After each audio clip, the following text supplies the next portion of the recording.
And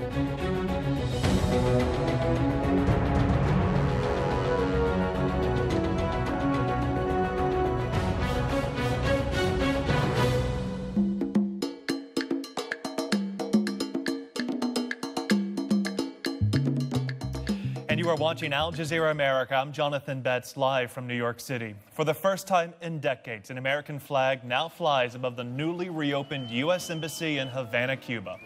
Secretary of State John Kerry presided over this morning's flag-raising ceremony. He called today a day to push aside old barriers and focus on the future. There have been too many days of sacrifice and sorrow, too many decades of suspicion and fear.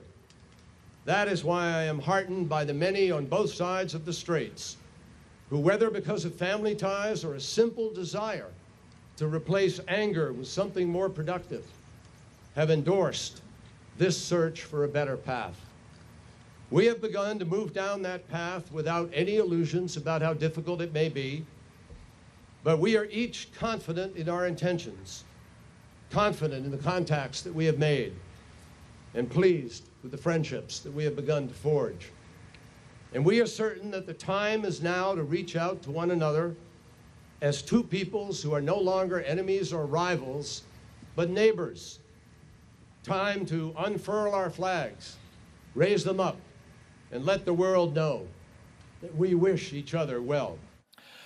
A big moment today for the American Embassy, for the U.S., for Cuba, and for Secretary Kerry. Joining us now is Robert Valencia. He's a contributing writer to Global Voices. His work focuses on U.S. relations with Latin America. Robert, thanks for being here today. Thank you. First off, your thoughts on this historic moment? It's, as you mentioned, it's a historic, it's an emotional one, from the Marines carrying the flag, the same ones that took down the flag in the 1960s, and when you had Blanco delivering such a beautiful poem in a very Hemingway-esque way.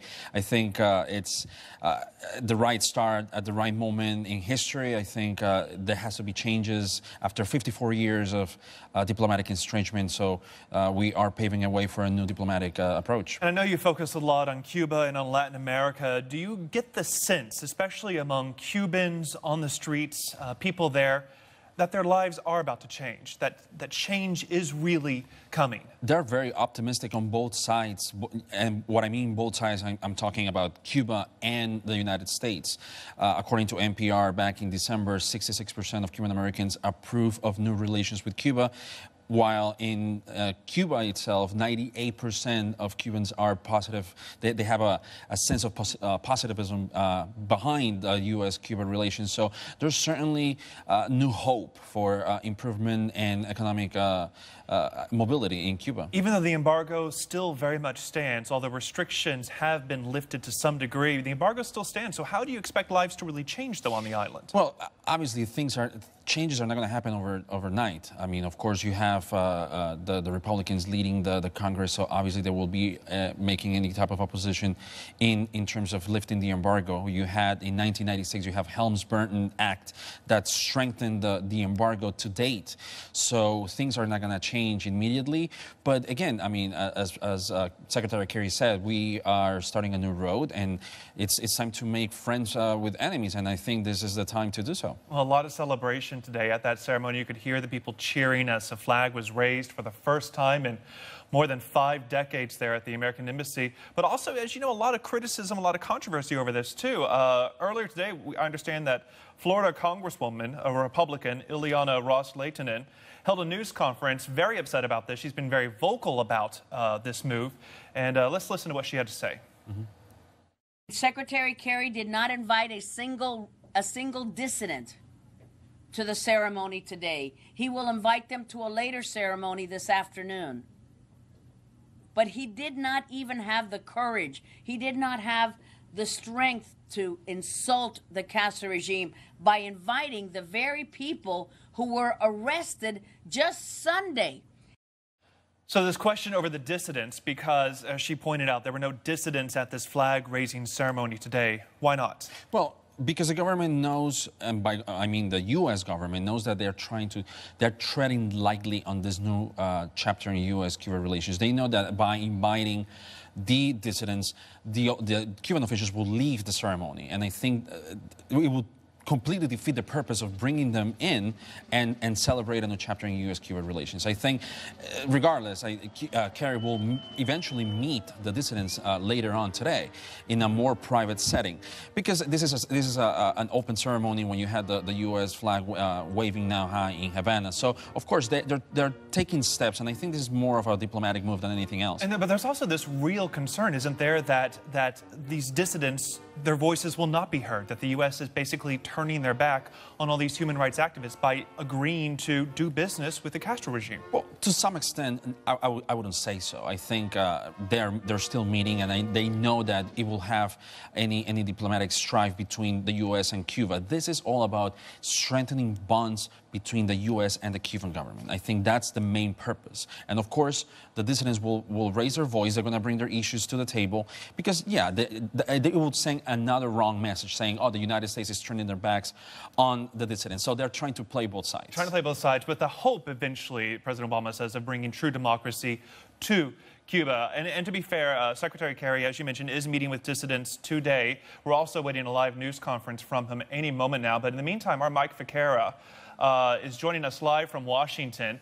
So, Mike, what can we expect to hear Secretary Kerry and the foreign minister there in Cuba talk about during their news conference?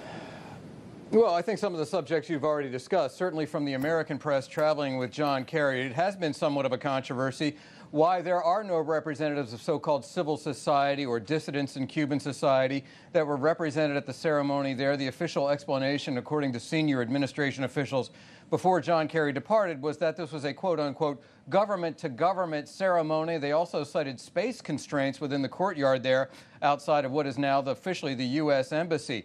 But Kerry will, in fact, meet with many of these dissidents, along with representatives of the Cuban government, privately at the residence of the Charge d'Affaires there, or I should say the Chief of Missions, Jeffrey De Laurentiis, the individual who has, of course, been the de facto ambassador to Cuba for a few years now, the State Department representative.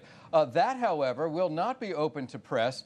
And there are a lot of people that have raised eyebrows about that. Look, there's no question that the administration anticipated some of this criticism today. As a matter of fact, John Kerry, just healing from that broken thigh that he sustained in Europe while negotiating the Iran deal, plans to take a walk in old Havana, and the stated purpose of that was to try to come into face-to-face contact and have some personal interaction with Cubans out on the street. And of course, that is one of the main rationales that the United States has given ever since the president's historic announcement on December 17th that he planned to end these 54 years of estrangement between these two countries and open relations, and that is that open relations will expose more Cubans to more Americans, to more American diplomats and ideas.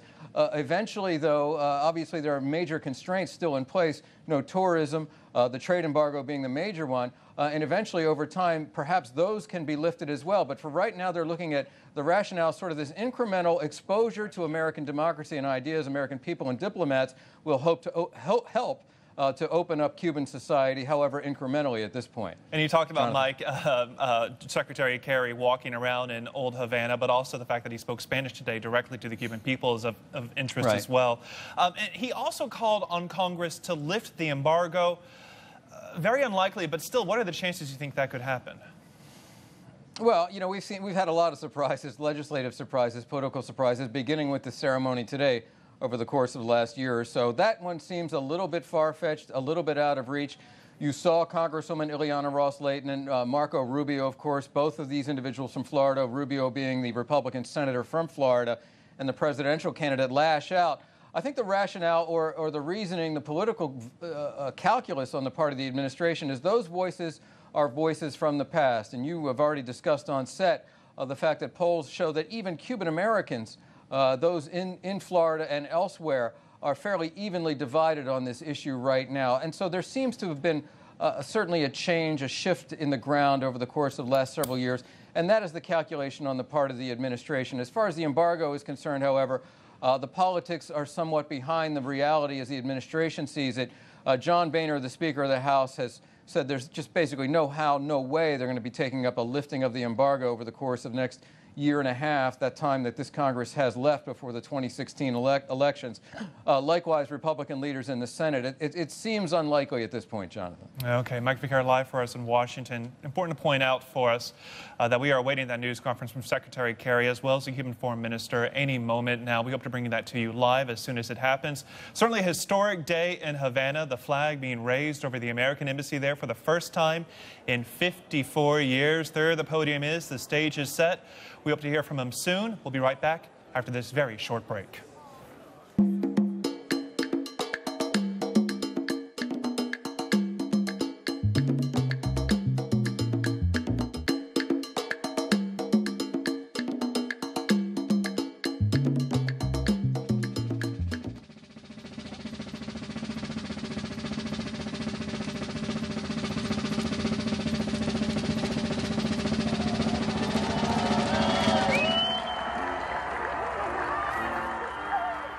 And that was the moment right there earlier today in Havana, Cuba, outside the American Embassy with the official flag raising of the United States of America flag, a new era of fully restored diplomatic relations between the United States and Cuba. 3 Marines raised the Stars and Stripes to fly over the U.S. Embassy in Havana earlier this morning. The first time that has happened, by the way, in over 50 years. Secretary of State John Kerry addressed the audience in both Spanish and English. He spoke of the need for democratic change on the island nation, and he also said Cuba's future is up to its own people.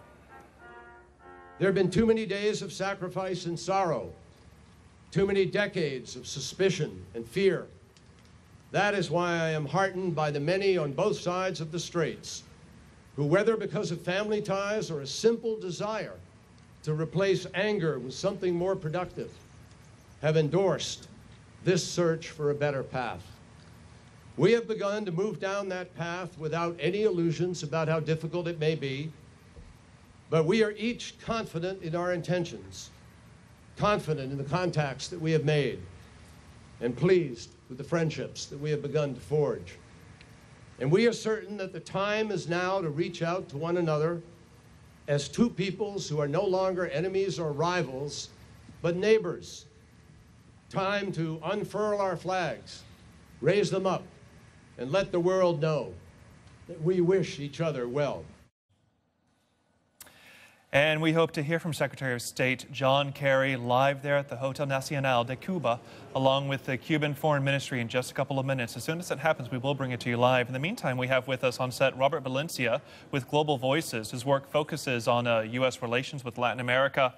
The big question a lot of people have right now, honestly, is one about tourism, because Americans, a lot of people you know, I know, are now really anxious to get to that island and see it before too much changes. But still, it's officially off limits, though, right? Correct. I mean, I think even before the Cuban Revolution, Cuba was a hotspot for American, tourism, and for all Americans. Rumor has it that the first Chevrolet was rolled in Havana streets. So now imagine now that the embassies are open, how many U.S. tourists might go into the island and spend some cash in Havana, and also how this is going to have a repercussion across the Caribbean. Many countries, such as the Dominican Republic, even Puerto Rico, which is now facing a tough economic hardship, how this is going to affect their industries. And how do you think it will affect their industries? That's a very good point. You cover Latin America, you cover this part of the world. Are other Caribbean nations a little concerned about this? To some extent, they are a little concerned, especially the Dominican Republic, which relies heavily on tourism. And you could see now that Cuba has opened up, how many pristine beaches you can see in Cuba. How many, as you just mentioned, people want to see before any drastic changes happen in the infrastructure in Cuba.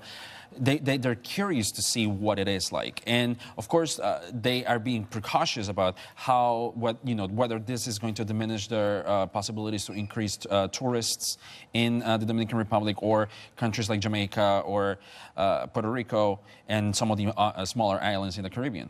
Okay, we'll see what happens. Robert Valencia with Global Voices, thank you so much for coming in today. We appreciate it. Fascinating day, historic day. First time an American flag has been over the Cuban soil there in official capacity since 1961. And a reminder, we are waiting for that news conference from Secretary of State John Kerry and the Cuban Foreign Minister any moment now. They're about half an hour behind, but we will bring it to you live as soon as it does happen. happen. That does it for us at this hour here in New York, but stay with us because more news around the clock right here on Al Jazeera America next from London.